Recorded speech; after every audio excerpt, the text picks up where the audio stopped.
Don't look for inspiration. There's no inspiration in art. It's about hard work, it's about body of work, and it's about the decision to do it. Just do it and start taking your brush, scratch it on the canvas, and let your art do the work.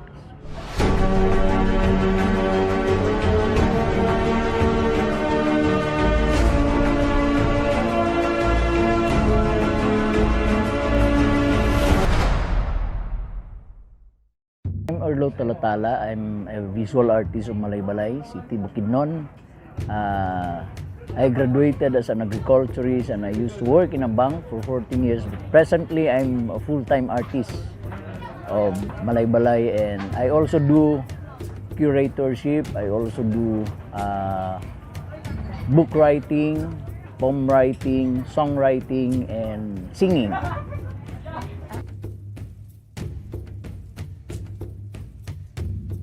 I realized that art is really my interest since high school. I mean, maybe grade school, because I really love doing arts, making drawings, and then eventually I was identified as an artist to do some of our assignments during my school days.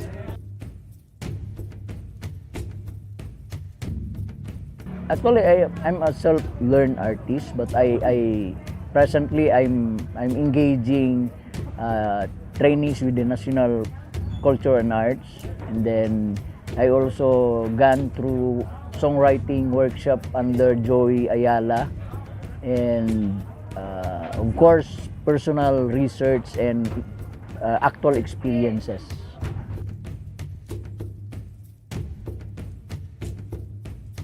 When I was in high school, my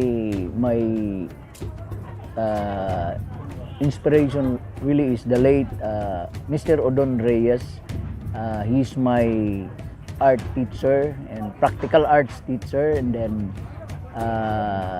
during my serious time with art, it was Chris Rolio who really guided me to do some concept paper making and curatorship, and then eventually some of my colleagues in art community contributed to my growth as an artist.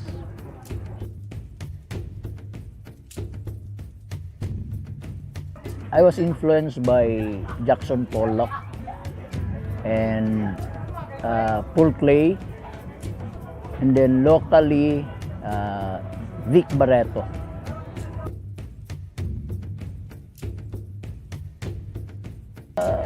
Presently, especially in the midst of pandemic, it's really difficult to do arts and to be an artist. In fact, when I started doing arts, I feel I doubt myself, because I graduated as an agriculturist, I work in a bank, I don't have any formal trainings with art, so I have to double time, and I have to really make a body of works to come up with solo exhibits, and fortunately I was able to launch 10 solo exhibits already. I was able to write 2 books. I was able to compose 24 songs. I'm doing now my 2 albums, and then during the pandemic I was able to sell more than 50 paintings around the world. So it's hard from the start, but eventually if you would be able to establish your trademark as an artist and come up with your network around the globe, it would be easy to sell your work.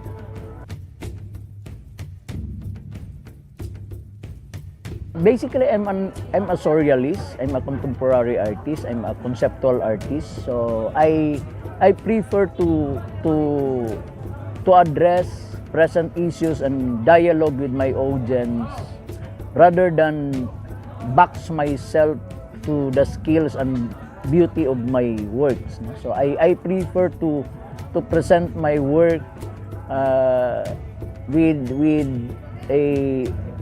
an open relationship with my audience, so that we would be able to understand and come up with an appropriate action towards the present issue that we are experiencing.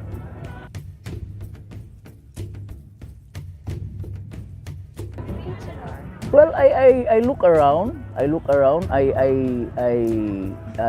search the web. I reflect on my personal experience with my family. I try to learn why people are going abroad. I try to understand politics. So those were the issues that we are now experiencing, and I'm trying to dissect so that I would be able to exert responsible living over the world.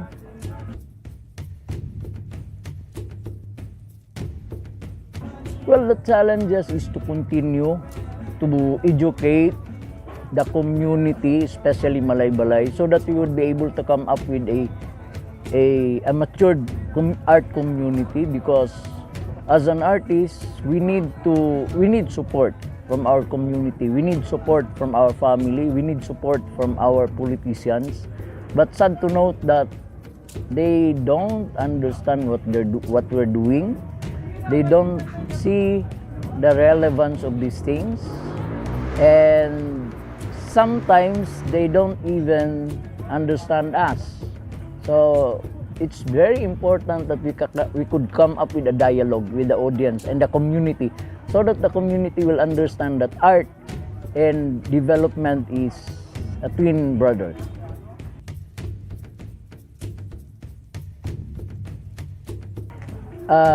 The message of my art is to be responsible, to understand justice, truth, and life. That's the only thing that I stood for my art.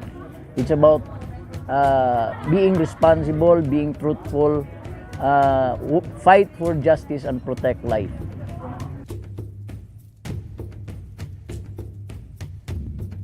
I don't want to be appreciated. I want people to be critical with my art, because if you will only appreciate my art, it will flatter me and tell me to stop. You need to be critical. You need to question my work. You need to question my message, so that we would be able to come up with something that will put us into a common point where we can move on and make a difference in our generation.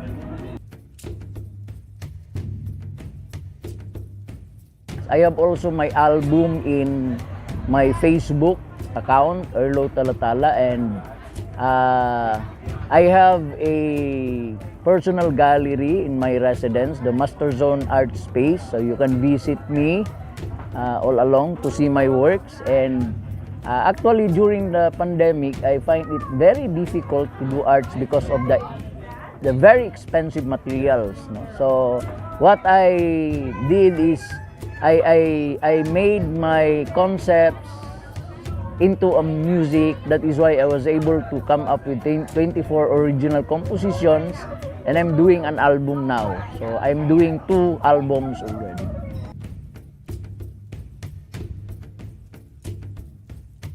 Art is very, very important because it opens my subconsciousness and my moral awakening, telling me that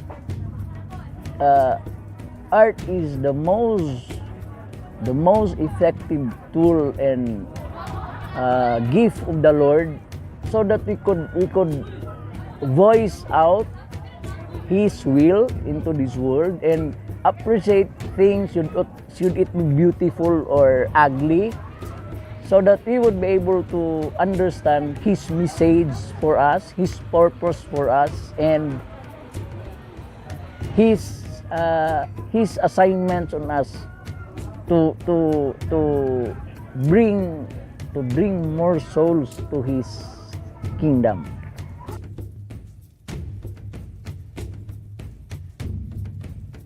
Come up with your own. Come up with your own. Come up with your own signature. Come up with your own trademark. Come up with your own genre. Come up with your own message, because art is a very old craft. No? Leonardo da Vinci have done many things. Van Gogh have done many things. Jackson Pollock. And here you are. What's new in you about art? So if you won't come up with something that is very yours, you would be just working in the shadows of those great artists. So Bukidnon now is known to be the hub of soil paintings, and everybody is doing soil paintings, and they are now working in the shadows of Waway Saway, because soil painting is Waway Saway. That is why come up with your unique art, unique color, your own, so that you will be able to share something new to the art community as well.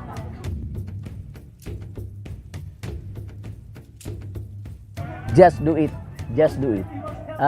When we were kids, we used to draw on the walls. And then we were spanked by our mom. That's our first traumatic experience with art. But eventually, that first love will really call you back. I used to work in a bank for 14 years. I was in Dumaguete before. I resigned and go full-time with art because art is my first love. And eventually, I question my creative acuity. Actually, art is not about doing things. It's not even about fear and doubt. It's about pride. Saying, would the community accept me? Would they appreciate my art? And that dictates an artist. Now, I would just want to express myself. I just want to do it. So for those artists, thriving artists, struggling artists, just do it. Don't let yourself be enslaved with the price, the market, the audience, the dictates of those. Just do it. Just express your sentiments and ideas. I would like also to thank Ma'am Sol and BukSU for giving us this opportunity. So again, my encouragement is to come up with your own identity, come up with your own trademark ang signature as an art, and then don't look for inspiration. There's no inspiration in art. It's about hard work, it's about body of work, and it's about the decision to do it. Just do it and start taking your brush, scratch it on the canvas, and let your art do the work.